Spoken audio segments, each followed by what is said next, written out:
Hello dear students, in this video we are going to derive Schrödinger one dimensional time dependent equation। हमने पिछले class में discuss किया था कि अगर हमें किसी भी क्वांटम सिस्टम का वेव फंक्शन पता होता है तो उस क्वांटम सिस्टम की सारी इन्फॉर्मेशन हमें पता चल सकती है। सारी इन्फॉर्मेशन से पता मेरा मतलब है कि उसका कोई क्वांटम पार्टिकल है तो उसकी पोजीशन, मोमेंटम, एनर्जी, स्पिन या फिर और भी कोई क्वांटम प्रॉपर्टी होगी अगर, तो वो सारी प्रॉपर्टी हमें पता चल जाएगी bye knowing wave function. But अभी ये सवाल आता है कि वेव फंक्शन मिलेगा कैसे। तो वेव फंक्शन मिलता है श्रोडिंजर इक्वेशन को सॉल्व करके। काफ़ी लोग सोच रहे होंगे कि ये श्रोडिंजर इक्वेशन क्या होता है। तो इस वीडियो में हम उसे स्टेप बाय स्टेप डिराइव करने वाले हैं। और यहाँ पे वन डायमेंशनल केस की बात करें, सिंपल केस लेने वाले हैं। तो let's start it. Since I am talking about wave function एक वेव को रिप्रेजेंट करता है। तो वेव के जनरल फॉर्मूला के साथ स्टार्ट करते हैं। So psi of xt is equal to, wave का जनरल फॉर्मूला होता है a into E raise to I into bracket के एक्स माइनस ओमेगा टी। आप में से कुछ लोग सोच रहे होंगे कि ये जनरल फॉर्म, ये तो इक्वेशन हमारे लिए नया है। लेकिन ये नया नहीं है। You must have seen this equation कि amplitude y is equal to a into cos k x minus omega t. ये इक्वेशन आपने देखा होगा। इस इक्वेशन के साथ मैंने कॉम्प्लेक्स पार्ट को भी ऐड कर दिया है। कॉम्प्लेक्स पार्ट को ऐड करने के बाद उसे ऑयलर फार्मूला यूज करके फिर इस फॉर्म में ला दिया है। ऑयलर फार्मूला आपने मैथ्स में सीखा होगा। अगर कुछ चीज़ें याद नहीं थी तो आप इंटरनेट से या फिर मैथ्स के नोटबुक रिफर करके इन चीज़ों को कलेक्ट कर सकते हो।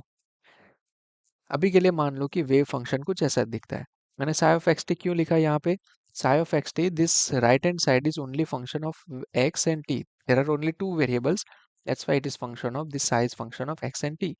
पैरामीटर समझ लेते हैं यहाँ पे कौन कौन से पैरामीटर है। यहाँ पे एक्स, टी, के, डब्ल्यू ऐसे टर्म्स है। इन सबको समझते हैं कि वो चीज़ें है क्या।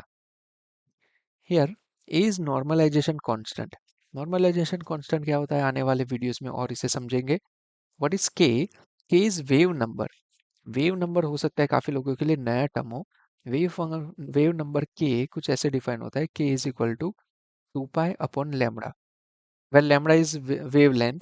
वेव लेंथ का इन्वर्स लेके उसे 2 पाई से मल्टीप्लाई करो तो वेव नंबर मिलता है। ऐसे करके हमने एक वेव नंबर नाम की क्वांटिटी डिफाइन की है। Now angular frequency it is represented by omega. Omega angular frequency मिलती है हमें 2 पाई इंटू नॉर्मल फ्रीक्वेंसी से। नॉर्मल फ्रीक्वेंसी को न्यू भी लिख सकते हैं, एफ भी लिख सकते हैं। उसे 2 पाई से मल्टीप्लाई करो तो एंगुलर फ्रीक्वेंसी मिलती है। Now this x is position and T is time. पूरा इक्वेशन आप लोगों को समझा दिया। अभी इस इक्वेशन का हम टाइम डिफरेंशिएशन लेंगे। Take time differentiation of psi with respect to t।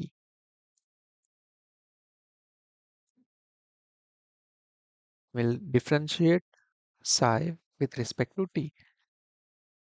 Screen के सामने रखना कि psi का फॉर्मूला कैसा है। So we can derive it. We need to take partial differentiation, क्योंकि psi दो पैरामीटर पे डिपेंड करता है। यहाँ पे हमें सिर्फ t के रिस्पेक्ट में चाहिए, तो पार्शियल डिफरेंशिएशन लेना पड़ेगा। Del psi by del T will be is equal to, since a is constant वो as it is रहेगा। e रेस टू समथिंग का पार्शियल डिफरेंशिएशन या कोई भी डिफरेंशिएशन एज इट इज आता है, e रेस टू के एक्स माइनस ओमेगा टी। अब ये तो e रेस टू समथिंग का डिफरेंशिएशन हुआ।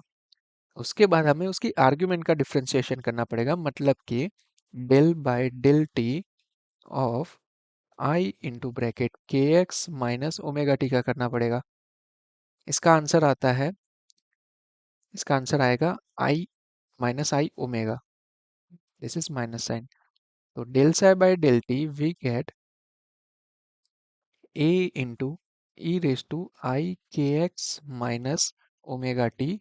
ब्रैकेट को नहीं भूलना है, i k x minus omega t. इसका आंसर आ गया माइनस आई ओमेगा। इसको फिर से रीअरेंज करके लिखते हैं।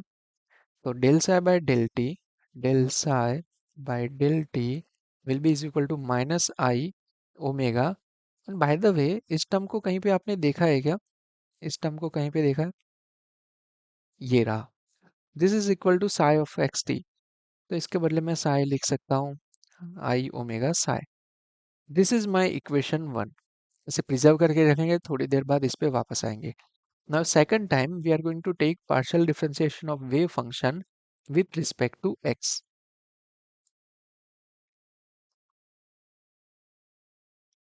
We are going to take partial differentiation with of psi with respect to ax, और दो बार partial differentiation लेना है, मतलब कि del psi by del x करेंगे, एक बार करेंगे उसका आंसर आएगा a e raised to I kx, bracket भूल गया मैं, I kx minus omega t, then इस आर्ग्यूमेंट का x के रिस्पेक्ट में डिफरेंशिएशन हो जाएगा I k। ये हो गया first differentiation. Second time differentiation करना है, will get this del square psi by del x square is equal to a is constant, I k is also constant, and ये बचेगा e raised to I into bracket के x minus omega t. Argument का differentiation again मिलेगा हमें i k, इसे rearrange करेंगे, del square psi by del x square, i square k square a e raise to i k x minus omega t, k x minus omega t. ये पूरा term, ये पूरे term के respect में हम लिख सकते हैं साई, एंड आई स्क्वायर का वैल्यू हो जाता है -1, तो del square psi by del x square will be is equal to minus k square psi. This is my equation number 2। ये दोनों इक्वेशन मिलेगा, फिर से वापस इस इक्वेशन पे आएंगे, तब तक कुछ नया डिराइव करते हैं। Now let's talk about total energy. Total energy, total energy E is equal to kinetic energy plus potential energy. We can write kinetic energy in this form: E is equal to kinetic energy via p square by 2m formula. Kinetic energy का एक formula होता है 1/2 mv², वहां पे v के बदले momentum अगर substitute करो तो ये फॉर्म मिलेगा, और पोटेंशियल एनर्जी को v लिख सकते हैं।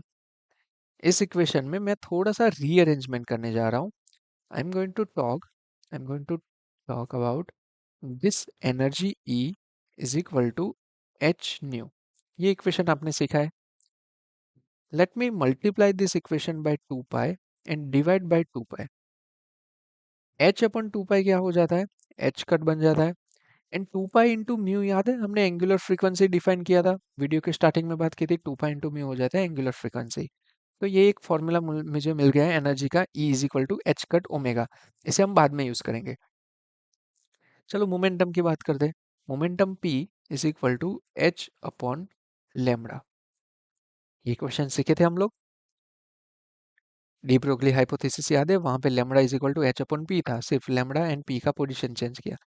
इस इक्वेशन को भी 2 पाई से मल्टीप्लाई करेंगे, 2 पाई से डिवाइड करेंगे, we get h upon 2 lambda हो जाएगा h cut, and 2 pi by lambda हमने याद है वेव नंबर बताया था, तो वो हो जाएगा वेव नंबर। ये दोनों वैल्यूज, ये वैल्यूज को सब्स्टिट्यूट करेंगे अबोव इक्वेशन में। Substitute substitute this in above equation,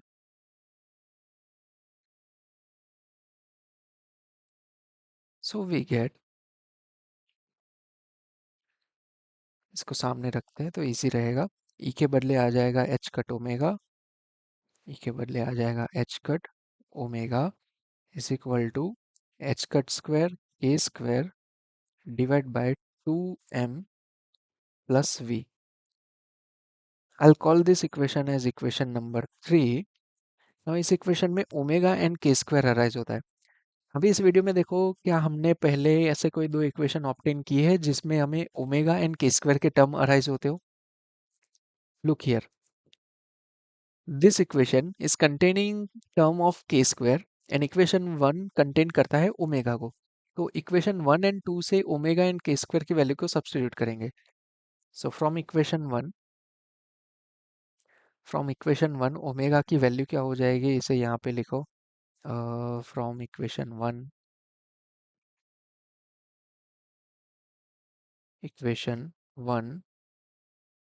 will get omega is equal to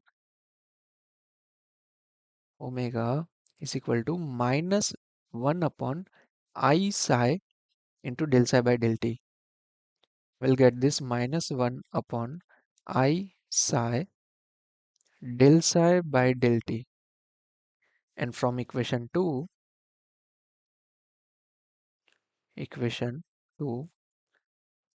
k square की वैल्यू मिलेगी हमें, k स्क्वायर का वैल्यू हो जाएगा minus 1 upon psi del square psi by del x square minus 1 upon psi del square psi by del x square. Now substitute these two equations, these two values in equation 3. Substitute these values in equation 3.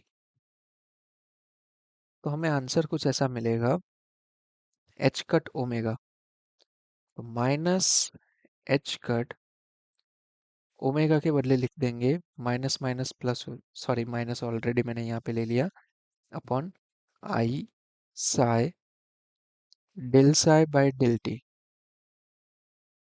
Is equal to h cut square k square h cut square k square के बदले आ जाएगा minus 1 upon psi del square psi by del x square but साथ में देखो यहाँ पे नीचे 2m तो है तो 2m यहाँ पे बचता है 2m यहाँ पे लिखना होगा 2m और साई तो था प्लस v वाला टर्म तो वैसा ही है उसमें कुछ चेंज नहीं है इस टर्म को सिंप्लीफाई करते हैं आपको अगर याद हो तो माइनस 1 अपॉन आई हो जाता है 1 अपॉन आई हो जाता है माइनस आई इसी चीज को यहाँ पे अगर अप्लाई करेंगे तो हमें मिलेगा माइनस ये प्लस हो जाएगा तो i h cut divide by psi del psi by del t is equal to minus h cut square by 2m psi एक चीज हम कर सकते हैं पूरे इक्वेशन को साई से मल्टीप्लाई कर सकते हैं पूरे इक्वेशन को साई से अगर मल्टीप्लाई किया दोनों तरफ तो यहाँ से डिनोमिनेटर से साई चला गया तो यहाँ पे सिर्फ बचेगा आई एच कट यहाँ पे सिर्फ h cut square by 2m del square psi by del x square और इस टर्म को भी साई से मल्टीप्लाई करना पड़ेगा तो हमें मिलेगा v into psi so this is called Schrodinger's one dimensional time dependent equation is called Schrodinger one dimensional time dependent equation इस इक्वेशन को एक नाम दे देते हैं इक्वेशन का नाम 4 हो जाएगा equation 4 this equation 4 is known as Schrodinger time dependent equation for matter wave associated with one dimension this equation 4